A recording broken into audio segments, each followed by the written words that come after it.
ವರದಿಯನ್ನು 7ನೇ ಬಾರಿ ಇದೇ ಹಿಂದಿನ ತಿಂಗಳು 27ನೇ ತಾರೀಕು ಜುಲೈನಲ್ಲಿ ಅದರ ಕರಡು ಪ್ರತಿ ಡ್ರಾಫ್ಟ್ ನೋಟಿಫಿಕೇಷನನ್ನು ಬಿಡುಗಡೆ ಮಾಡಿದ್ದಾರೆ. ಕೇಂದ್ರ ಸರ್ಕಾರ ಮಾಡಿದೆ.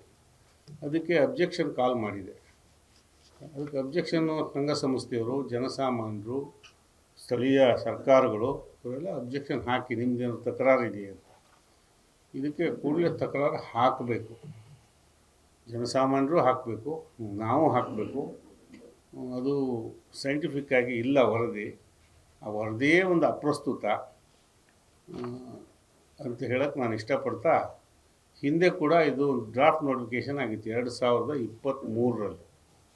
ಆಗ ನಾನು ಮತ್ತು ಜ್ಞಾನೇಂದ್ರ ನಮ್ಮ MP ಜೊತೆಗೂಡಿ ಡೆಲ್ಲಿಗೆ ಹೋಗಿ ಅಲ್ಲಿ ಶೋಭಾ ಕರಂದ್ಲಾಜೆ ಅವರು ಮತ್ತು ಪ್ರಹ್ಲಾದ್ ಜೋಶಿಯವರು, ಯಡಿಯೂರಪ್ಪನವರು ಇವರ ನೇತೃತ್ವದಲ್ಲಿ ಭೂಪೇಂದ್ರ ಯಾದವ್ ಆಗಿನ ಮಂತ್ರಿ ಮತ್ತು ಚೀಫ್ ಸೆಕ್ರೆಟರಿ ಆಫ್ ಕರ್ನಾಟಕ ಮತ್ತು ಪ್ರಧಾನ ಕಾರ್ಯದರ್ಶಿ ಅರಣ್ಯ ಪರಿಸರ ಇಲಾಖೆ ಅವ್ರನ್ನೂ ಕರ್ಕೊಂಡು ಹೋಗಿದ್ವಿ. ಅವರು ಬಂದಿದ್ದರು. ಅಲ್ಲಿ ಒಂದು ತೀರ್ಮಾನ ಮಾಡಿ ಯಾವ ಕಾರಣಕ್ಕೂ ಇದನ್ನ ಜಾರಿಗೆ ಕೊಡಬಾರ್ದು, ಕೊಟ್ಟರೆ ತುಂಬ ತೊಂದರೆ ಆಗುತ್ತೆ ಅಂಥೇಳಿ ಅವಾಗ ಕನ್ವಿನ್ಸ್ ಮಾಡಿದ್ವಿ. ಅವಾಗ ಕನ್ವಿನ್ಸ್ ಆದರು ಅವರು. ಆಗ ಒಂದು ವರದಿಯನ್ನು ನಾನು ತರಿಸ್ಕೊಳ್ತೇನೆ, ಮತ್ತೆ ಅಫೀಷಿಯಲ್ ಅಧಿಕಾರಿಗಳನ್ನು, ಕೇಂದ್ರ ಸರ್ಕಾರದ ಮತ್ತು ರಾಜ್ಯ ಸರ್ಕಾರದ ಅಧಿಕಾರಿಗಳನ್ನು ಒಳಗೊಂಡ ಸಮಿತಿಯನ್ನು ಕಳಿಸಿ ವರದಿಯನ್ನು ತರಿಸ್ಕೊಂಡು ಮುಂದೆ ಯೋಚನೆ ಮಾಡ್ತೇನೆ. ಸದ್ಯಕ್ಕೆ 1 ವರ್ಷದವರೆಗೆ ನಾನು ಇದನ್ನು ಸ್ಟೇ ಮಾಡ್ತೇನೆ, ಮುಂದುವರಿಯೋದಿಲ್ಲ ಅಂಥೇಳಿ ಕೇಂದ್ರ ಸರ್ಕಾರ ಹೇಳಿತ್ತು. ಅವತ್ತು ಭೂಪೇಂದ್ರ ಯಾದವ್ ಅವರು ಹೇಳಿದರು, ಅರಣ್ಯ ಪರಿಸರ ಇಲಾಖೆ ಮಂತ್ರಿ. ಆಮೇಲೆ ವರದಿ ಕೇಳೋದಕ್ಕೆ ಕಮಿಟಿ ಮಾಡಿದ್ರು ಇಲ್ಲೋ ನಾವು ಮರೆತುಬಿಟ್ವಿ. ಆ ಕಮಿಟಿ ಬಂದು ಹೋಗಿದ್ದು ಅಲ್ಲಿ ಹೇಳಿದರು. ಮತ್ತು ಇವರಿಬ್ಬರು MLAಗಳ ಇರಲಿ ಇಲ್ಲದೇ ಇರಲಿ, ಮಾಜಿಗಳಾಗಲಿ ಹಾಲಿಗಳಾಗಲಿ, ಇವರನ್ನು ಮಾಡಿ ಅಂತ ಡೈರೆಕ್ಷನ್ನೇ ಕೊಟ್ಟಿದ್ದರು. ನನ್ನೇನು ಯಾರೂ ಸಂಪರ್ಕ ಮಾಡಲಿಲ್ಲ. ಅದೊಂದು ಕಡೆ ಇರಲಿ, ವಿಷಯ ಅದಲ್ಲ. ಹೀಗೆ ಮುಂದೆ ಹಾಕ್ಕೊಂಡು ಬಂದು ಈಗ 3.5 ವರ್ಷ 4 ವರ್ಷ ಆಗ್ತಾ ಬಂದು 4 ವರ್ಷ ಆಲ್ಮೋಸ್ಟ್. ನಾವು ಹೋಗಿದ್ದು 2022ರ ಆಗಸ್ಟ್ ತಿಂಗಳಲ್ಲಿರಬೇಕು. ಹಾಗಾಯಿತು. ಈಗ ಮತ್ತೆ ಡ್ರಾಫ್ಟ್ ನೋಟಿಫಿಕೇಷನ್ ಮಾಡಿದ್ದಾರೆ. ಮತ್ತು ಇದ್ರ ಬಗ್ಗೆ ಒಂದಿಷ್ಟು ಮಾಹಿತಿಗಳಿದೆ. ಇದೆಲ್ಲ ತಮಗೆ ಗೊತ್ತಿದೆ. ಒಂದು ಕರ್ನಾಟಕ ರಾಜ್ಯದಲ್ಲಿ 20,668 ಕಿಲೋಮೀಟ್ರ್, 20,668 ಚದರ ಕಿಲೋಮೀಟ್ರ್ ಇದ್ರ ವ್ಯಾಪ್ತಿ ಬರ್ತದೆ. 1,449 ಹಳ್ಳಿಗಳು ಬರ್ತವೆ. ಅದರಲ್ಲಿ ಶಿವಮೊಗ್ಗದಲ್ಲಿ 447 ಹಳ್ಳಿ ಬರ್ತವೆ. ಗ್ರಾಚಾರ ಇದು ನಮ್ಮದು. ಹೈಯೆಸ್ಟ್ ಹಳ್ಳಿ ಬರೋದು, 2ನೇ ಹೈಯೆಸ್ಟೇ ನಮ್ಮದು. ಉತ್ತರ ಕನ್ನಡದಲ್ಲಿ 567 ಹಳ್ಳಿ ಇದ್ದಾವೆ. ಹೀಗೆ 1,469 ಗ್ರಾಮಗಳು ಅಂತಾರೆ. ಗ್ರಾಮ ಅಂತ ಹೇಳಿದ್ರೆ ಒಂದು ಊರಲ್ಲ, ನಮ್ಮ ಕಡೆ ಒಂದು ಏರಿಯಾ, 10 ಜನವಸತಿ ಊರುಗಳು ಸೇರ್ತವೆ. ಹಾಗಾಗಿ ದೊಡ್ಡ ಅನಾಹುತ ಆಗ್ತದೆ. ಅಲ್ಲಿ ತುಂಬ ತೊಂದರೆ ಆಗ್ತದೆ ರೈತರಿಗೆ. ಯಾವ ಚಟುವಟಿಕೆಗಳನ್ನು ಮಾಡಲಿಕ್ಕಾಗೋದಿಲ್ಲ. ಕೃಷಿ ಚಟುವಟಿಕೆ ಕೂಡ ಮಾಡಲಿಕ್ಕೆ ಸಾಧ್ಯ ಆಗೋದಿಲ್ಲ. ಯಾವ ಕಾರಣಕ್ಕೂ ಇದನ್ನು ನಾವು ವಿರೋಧ ಮಾಡ್ತೇವೆ. ಮತ್ತು ಇದು ವಿಶೇಷವಾಗಿ ಶಿವಮೊಗ್ಗ ಜಿಲ್ಲೆಯಲ್ಲಿ 447 ಒಂದೇ, ಅದರಲ್ಲಿ 234 ಶಿವಮೊಗ್ಗ ಜಿಲ್ಲೆ ಸಾಗರ ಹೊಸನಗರ ತಾಲೂಕಲ್ಲೇ ಬರ್ತವೆ. ಶಿವಮೊಗ್ಗ ಜಿಲ್ಲೆಯಲ್ಲಿ 447, ಅದರಲ್ಲಿ 234, 115 ಸಾಗರದಲ್ಲಿ, 119 ಹಳ್ಳಿಗಳು ಹೊಸನಗರ ತಾಲೂಕಲ್ಲಿ. ಒಟ್ಟು 234 ಹಳ್ಳಿ ಬರ್ತವೆ. ನಾವು ಊರು ಖಾಲಿ ಮಾಡೋದು ಈಗಾಗಲೇ ಮುಳುಗಡೆ ಆಗಿ ಅನಾಹುತ ಆಗೋಗಿದೆ. ಇದು ಒಂದು ಮುಳುಗಡೆನೇ. ನಮ್ಮ ರೈತರಿಗೆ ಹೇಳಿದ್ರೆ ಬೆಚ್ಚಿ ಬೀಳ್ತೀವಿ ನಾವು. ಅದರಿಂದ ಈ ಸರ್ಕಾರ ಇದನ್ನು ವಾಪಸ್ ತಗೋಬೇಕು ಅಂತ ಹೇಳ್ತಾ ಕೇಂದ್ರ ಸರ್ಕಾರಕ್ಕೂ ನಾನು ಒತ್ತಾಯ ಮಾಡ್ತೇನೆ. ಈಗಿರೋ ಪರಿಸ್ಥಿತಿಯಲ್ಲಿ ಇದನ್ನು ಜಾರಿಗೆ ಕೂಡುದು. ಇನ್ನೊಂದು, ರಾಜ್ಯ ಸರ್ಕಾರ ಇದರ ನೇತೃತ್ವ ವಹಿಸ್ಬೇಕು.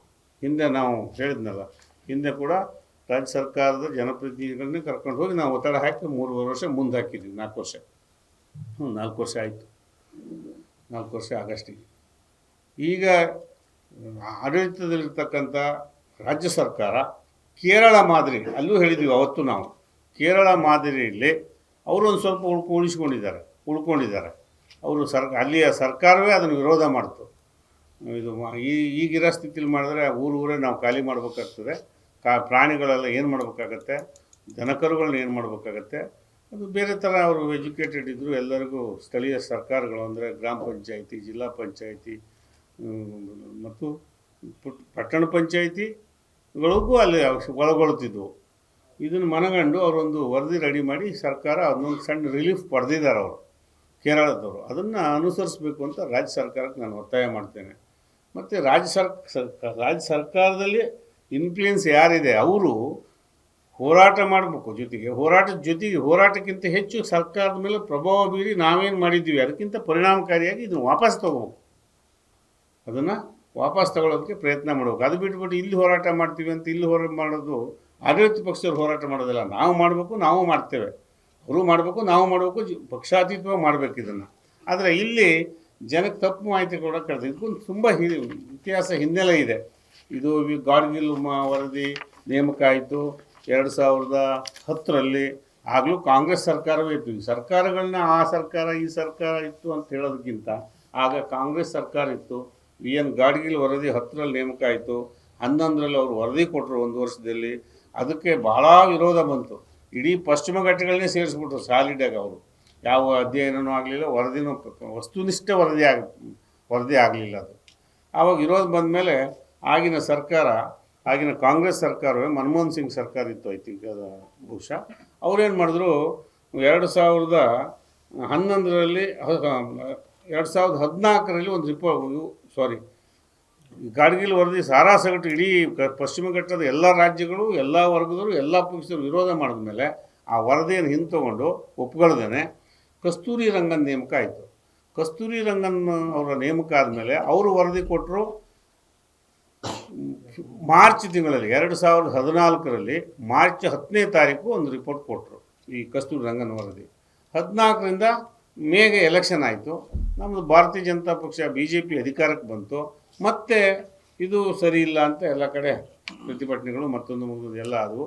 ಅದನ್ನು ಒಪ್ಕೊಳ್ಳೋಕ್ಕೆ ಆಗಲಿಲ್ಲ, ಒಪ್ಕೊಳ್ಳೋ ಪರಿಸ್ಥಿತಿ ಇರಲಿಲ್ಲ. ಈಗಲೂ ಅದನ್ನು ಪದೇ ನೋಟಿಫಿಕೇಷನ್ ಮಾಡ್ತಾರೆ. ಮತ್ತು ಒಂದು ನೋಟಿಫಿಕೇಷನ್ ಮಾಡಿದ್ರೆ ಅದಕ್ಕೊಂದು ಅವಧಿ ಇರ್ತದೆ.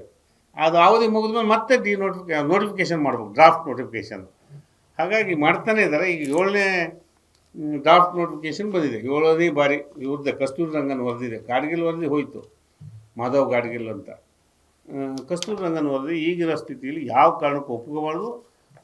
ನಮ್ಮ ಮುಖ್ಯಮಂತ್ರಿಗಳ ನೇತೃತ್ವದಲ್ಲಿ ಗಟ್ಟಿ ತೀರ್ಮಾನವನ್ನು ಈ ಸಾರಿ ತಗೊಂಡು ಕೇಂದ್ರ ಸರ್ಕಾರಕ್ಕೆ ಒತ್ತಾಯ ಮಾಡಿ ಅಥವಾ ಅಲ್ಲಿ ಚರ್ಚೆ ಮಾಡಿ ಈ ವರದಿಯನ್ನು ತಿರಸ್ಕರಿಸ್ಬೇಕು ಅಂತಲೇ ನಾವು ಹೇಳ್ತೇವೆ.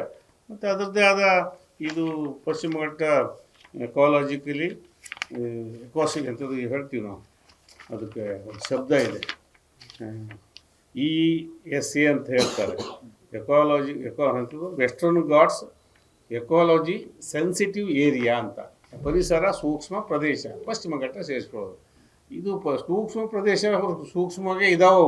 ನಮ್ಮ ರೈತರು ಕಾಪಾಡ್ಕೊಂಡಿದ್ದಾರೆ. ಅವರು ಅದಕ್ಕೇನು ಮುಟ್ಟಕ್ಕೆ ಹೋಗಿಲ್ಲ ಯಾರು. ಒತ್ತುವರಿ ಆಗೋದು ಕೂಡ ಅಲ್ಯಾರು ಒತ್ತುವರಿ ಮಾಡಲ್ಲ. ಘಟ್ಟದಲ್ಲಿ ಹೋಗಿ ಯಾರೂ ಮಾಡಿಲ್ಲ. ನಿನ್ನೆನೂ ಒಂದು ಘಟ್ಟದಾಗ ಹೋಗಿ ಬಂದ್ವಿ, ಕಾರವಾರದವರೆಗೆ. ಮೊನ್ನೆನೂ ಮಂಗಳೂರವರೆಗೆ ಹೋಗಿ ಬಂದ್ವಿ. ಯಾವ ಘಟ್ಟದಲ್ಲಿ ಯಾವ ಫಾರೆಸ್ಟ್ನೂ ಯಾರೂ ಮುಟ್ಟಲ್ಲ. ಎಲ್ಲೋ ಮುಳುಗಡೆ ಆದವರು ಅಥವಾ ಇನ್ಯಾರೋ ನಿರಾಶ್ರಿತರಾದವರು ಸಣ್ಣ ಪುಟ್ಟ ನಗರದ ಪಶ್ಚಿಮ ಘಟ್ಟದ ತಪ್ಪಲಿನಲ್ಲಿ ಬಗರ್ಕುಮಾಗಿದೆ. ಇವ್ರು ಹೇಳ್ತಕ್ಕಂಥ ಪ್ರದೇಶದಲ್ಲಿ 20,668 ಎಕರೆ ಕರ್ನಾಟಕ ರಾಜ್ಯದಲ್ಲಿ ನಮ್ಮಲ್ಲಿ 1,449 ಹಳ್ಳಿಗಳು ಇದಾವಲ್ಲ, ಅಲ್ಲಿಗೆ ಕೃಷಿ ಚಟುವಟಿಕೆಗಳು ನಡೆದಿದೆ. ಅದನ್ನೆಲ್ಲ ಸೇರಿಸ್ಬಿಟ್ಟಿದ್ದಾರೆ. ಅಲ್ಲಿ ಶಾಲೆಗಳಿದ್ದಾವೆ, ಅಲ್ಲಿ ಆಸ್ಪತ್ರೆಗಳಿದ್ದಾವೆ, ಅಲ್ಲಿ ರಸ್ತೆಗಳಿದ್ದಾವೆ, ವಿದ್ಯುತ್ ದೀಪಗಳಿದ್ದಾವೆ. ಅದೆಲ್ಲ ಸೇರಿಸ್ಕೊಂಡು ಹೇಳ್ಬಿಟ್ರೆ ಮತ್ತು ವಿದ್ಯುತ್ ದೀಪ ರಿಪೇರಿ ಮಾಡ್ಬೇಕಾದ್ರೆ ಮತ್ತೆ ಪ್ರಾಬ್ಲಮ್. ಇನ್ನೊಂದಿದೆ, ಇದು ಇಷ್ಟು ಮಾಡಿಕೊಂಡು ಇದನ್ನು ಒಪ್ಕೊಂಡ್ಬಿಟ್ರೆ ಯುನೆಸ್ಕೋಕ್ಕೆ ಹೋಗಿ ಸೇರಿಸ್ಬಿಡ್ತಾರೆ. ಪಶ್ಚಿಮ ಘಟ್ಟ ಕೆಲವು ಭಾಗ ಈಗಾಗಲೇ ಸೇರಿದೆ, ಅಲ್ಲಿ ಏನೂ ಮಾಡೋಕ್ಕಾಗಲ್ಲ. ಇದನ್ನು ಎಲ್ಲರೂ ಸೇರಿಸ್ಬಿಟ್ರೆ ಏನಾಗುತ್ತೆ ಯುನೆಸ್ಕೋಕ್ಕೆ ಸೇರಿಸ್ಕೊಂಡ್ರೆ? ಹಾಗಾಗಿ ಇದನ್ನು ಯಾವ ಕಾರಣಕ್ಕೂ ಒಪ್ಪೋದಿಲ್ಲ. ನಾವು ಕೂಡ ಇದನ್ನು ರಾಜ್ಯ ಸರ್ಕಾರ ಯಾವ ಕ್ರಮ ಕೈಗೊಳ್ತದೆ, ಯಾರ ನೇತೃತ್ವದಲ್ಲಿ ಹೇಗೆ ಕನ್ವಿನ್ಸ್ ಮಾಡ್ತದೆ ಕೇಂದ್ರ ಸರ್ಕಾರಕ್ಕೆ ಮತ್ತು ಸಮನ್ವಯ ಸಾಧಿಸಿ ಇದನ್ನು ವಾಪಸ್ ತಗೋಬೇಕು ಅಂತೇಳಿ ನಾವು ಒತ್ತಾಯ ಮಾಡ್ತೇವೆ.